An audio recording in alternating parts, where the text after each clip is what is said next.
Hey guys, welcome back to today's video. I'm here with a dermatologist, Dr. Stefani Kappel again today. So we're going to talk about vitamin C today. Vitamin C. Because it's such an amazing, important ingredient. Yeah, it's such an important active ingredient and antioxidant for the skin, for skin health, for so many different things. Not just for, fading hyperpigmentation, for reversing sun damage, for diminishing fine lines and wrinkles, stimulating collagen, acne, all the things. But it's just a really important antioxidant that does so many things for the skin that it's one that's frequently used and probably, one of the most important active ingredients in skincare. And you know what's funny though is like vitamin C, and this is kind of why I wanted to do this video with you too. I feel like there's so many vitamin C's on the market and so many of them are not like even, truly active. Yeah, they're not active, and you're paying for, sometimes a lot of money for products that are either just inactive and you're just putting them on your skin and they sit there, or they are active but once they pass through and get into the skin where they need to be bioavailable, they're not active anymore. So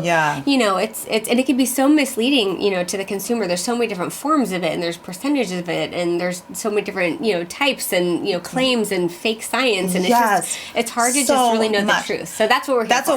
We're here for the truth today.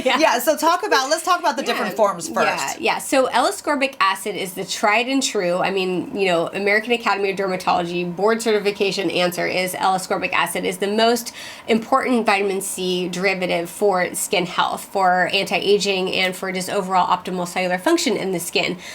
Also as an antioxidant, free radical scavenger to help bind up free radicals, which can also be important for skin health and prevention of skin cancers, things like that. Ascorbic acid is the most important. However, it's the hardest to stabilize and it's the hardest to formulate. So a lot of companies will try to get around, and I've been asked by skincare companies to formulate for them. So I've been on the other end of this too as a scientist and formulator myself.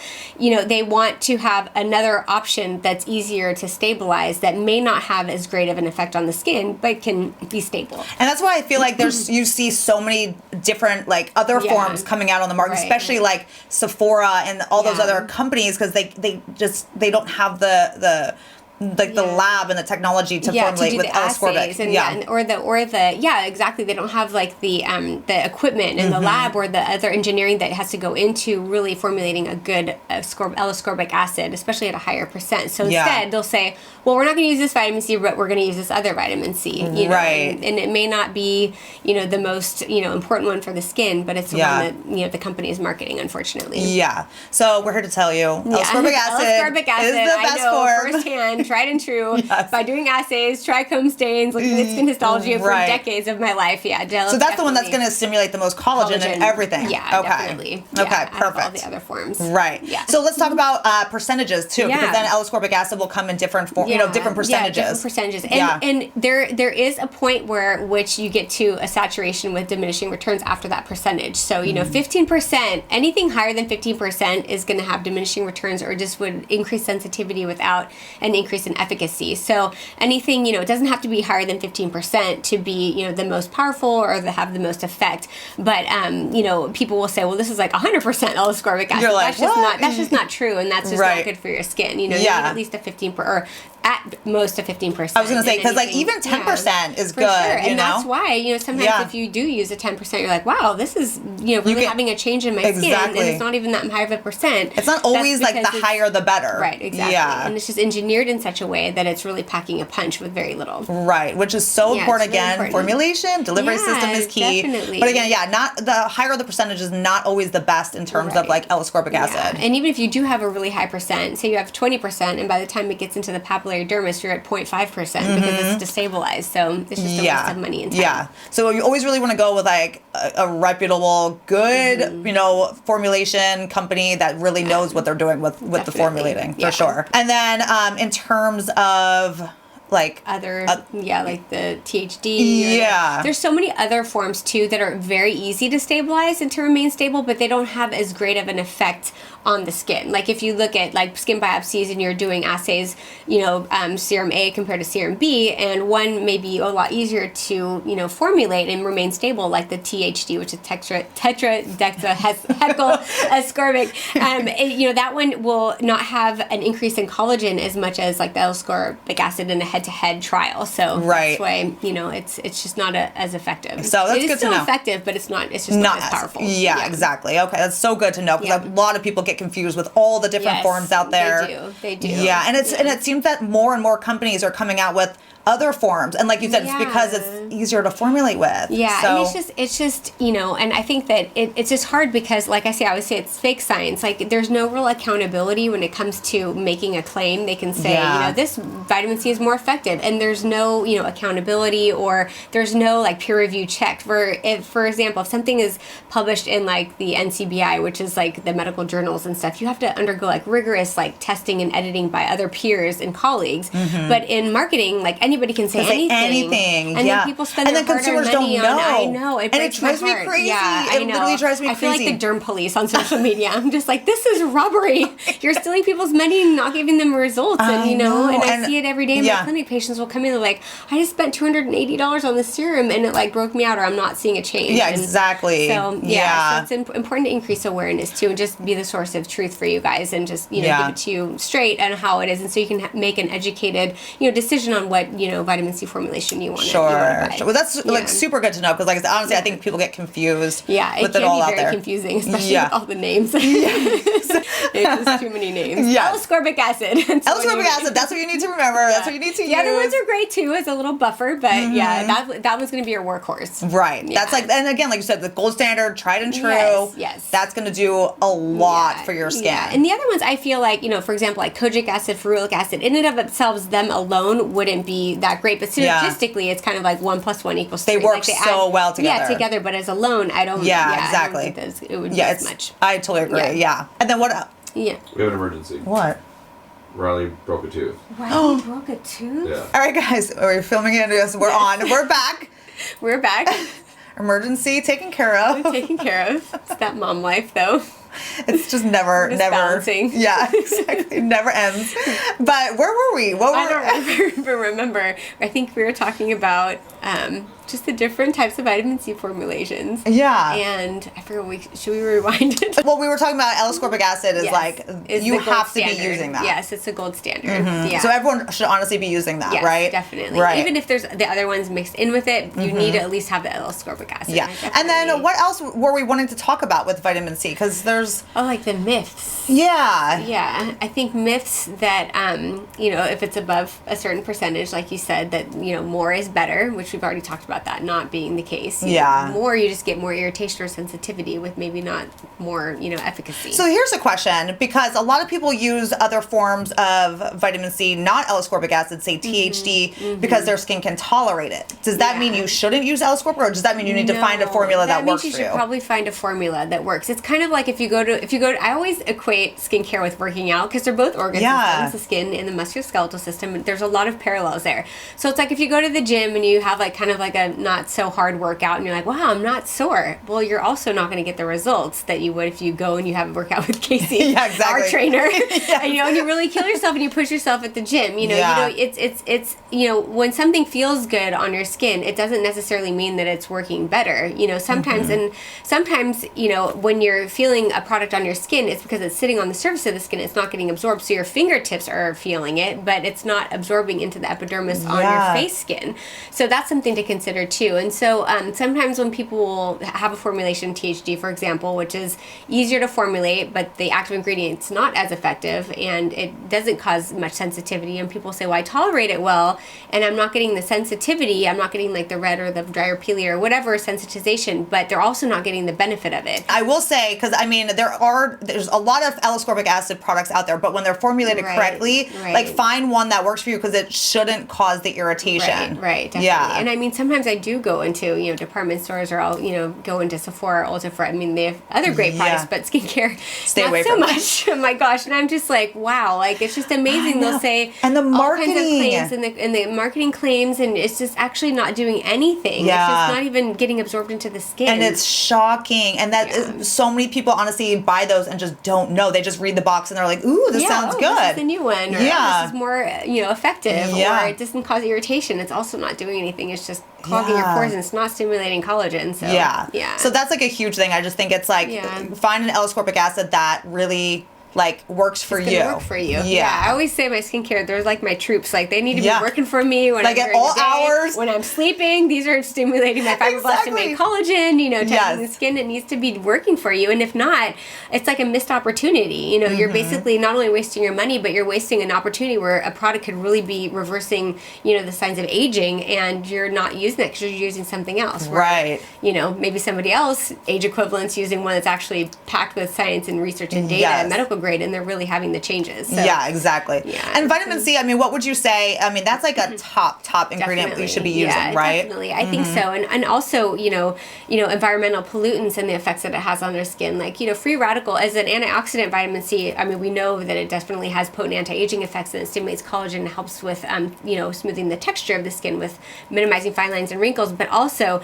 the environmental pollutants that have free radicals, it's a free radical scavenger that's going to bind up any, free radicals that are going around breaking up the collagen, degrading the collagen. Because if you're synthesizing collagen and it's getting broken down, that's important too. Yeah, exactly. And so that's what happens, if you look under the microscope at photo-aged skin or just from environmental pollutants, you have an increase in this enzyme called matrix metalloproteinase, and it breaks up your collagen. And under the microscope, instead of thick, chunky collagen, it's like broken up. It's like almost like taking an elastic rubber band, and when you lose elasticity, and there's just these like fibrils that are just sitting around the skin, and clinically it correlates with like wrinkled texture, saggy skin. So the environment has an effect on our skin too. Yeah, and vitamin C is important to keep it up and keep the collagen protected and everything. Of course, exactly. So that's important. And then what in terms of like brightening?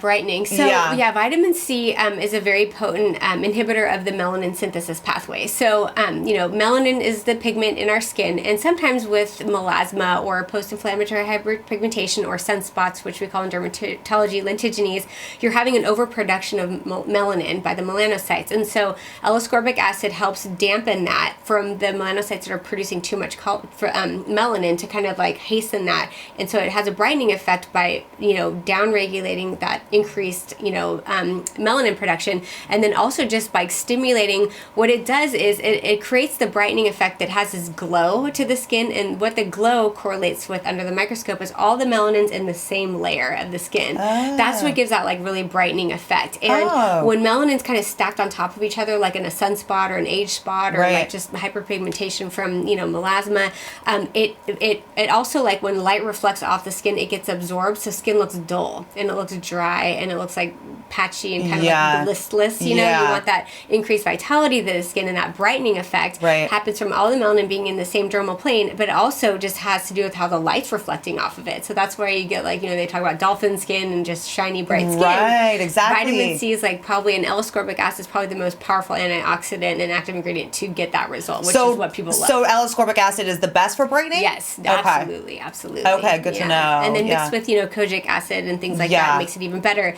But L-ascorbic acid, tried and true as an active ingredient, is the one that gives you that like, wow, like that brightening effect. Glow. As a matter of fact, I can tell when I walk through the door, like if a patient's been using vitamin C. Really? So like, I'm using a vitamin C. I'm like, I know, I can tell. Or Really? like, I haven't been using a vitamin C. I'm like, I know, I can tell. They just don't have that brightness. Yeah, exactly. The light reflects off the skin differently, and it just doesn't have that glow. Oh, so interesting. Yeah, so derm secrets. Exactly. What we think of when we look at exactly when you walk in the door. Patients are like, I know what you've been using. We can tell. I'm trying to think. Is there any other like vitamin C myths that you hear? I think that sometimes people are afraid to use vitamin C if they're acne prone, but it actually helps with acne. Yeah, it actually is really helpful for acne. And so I have some patients that haven't been using a vitamin C because they're afraid of breakouts. But when you find the right elegant formulation, it actually helps decrease the sebaceous gland activity and can help decongest the pores. So you have have more open pores without the sticky cells that can clog the pores and cause inflammatory acne. So it's actually really beneficial for acne too. So okay, because this is another thing with L-ascorbic acid. People will say it dries out their skin. Why do people say that? I think it's because it's what it's formulated with. Right, yeah, okay. It's the active ingredients that it's formulated with. Okay, because I was going to say, it doesn't dry out my skin. Yeah, no, it doesn't dry out my skin either. It should feel hydrated, actually. Yeah.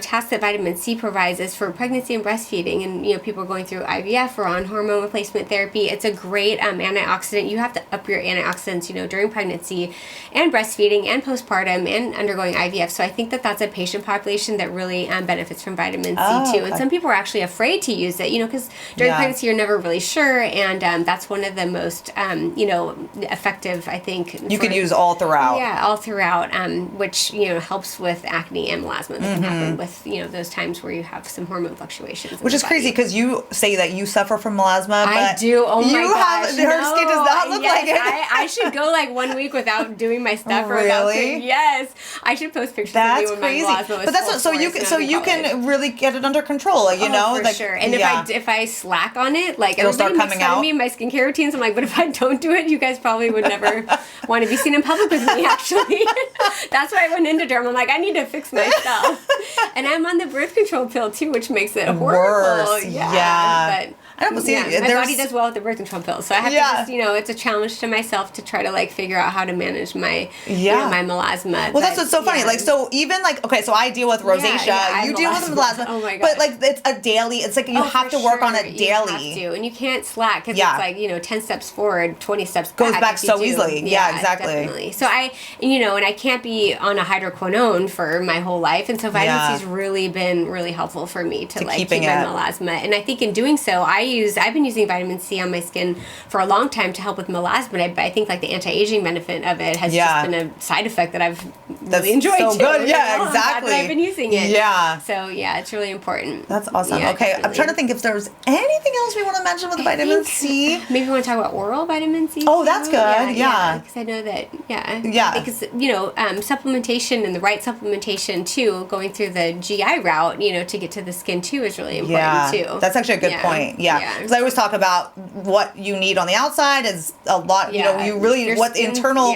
is a huge thing. Yeah, your skin's like an outward representation of your health, which is really interesting too. It is. So, and when stuff's not in balance, like it's going to come out in your skin. So would you say vitamin C is definitely a good one to be taking? So. It's definitely, when you're thinking about skin supplements, I think vitamin C, Ascorbic Acid is a really, there's so many out there. One Symbiotica, she takes that one too. That one's so good. Symbiotica is amazing. Because there's so many out there. It doesn't like make you feel like, sometimes I have a sensitive stomach too, and I can't tolerate a lot of like vitamin C's, but I love that one too. And that one's really then you're getting it from the inside and the outside. And that's a liposomal delivery too, so it's the best delivery to get everything where it needs to go. Definitely. So that's really important too. Vitamin C from the inside, vitamin C on the outside. That's how you get your best skin. Yeah, you do. So I think that's it. I think that's it for today's video. She just has to run home to Riley and check out the tooth issue. That mom life, we're always just trying to juggle it. Try to get away for like a couple minutes. Can we just make a video for like 30 minutes? Nope, our phones are going off. Our kids are meeting us. Like we're a wreck. Yeah. But I hope you guys enjoyed this video and just like a little like inside knowledge and dermatologist tips on vitamin C. So,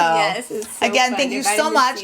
I will link. Where's your vitamin C? Of course, I'm going to link her vitamin C down below. 15% L-ascorbic acid. Does not irritate the skin. It's good for all skin types, and it gives you that glow. Yes, so use it just for a few days. You'll see what we mean. Seriously, exactly. So I thank you guys so much for watching, hanging out with us, and we'll definitely be back. You'll be back on my channel again. Love you guys. Bye. Bye.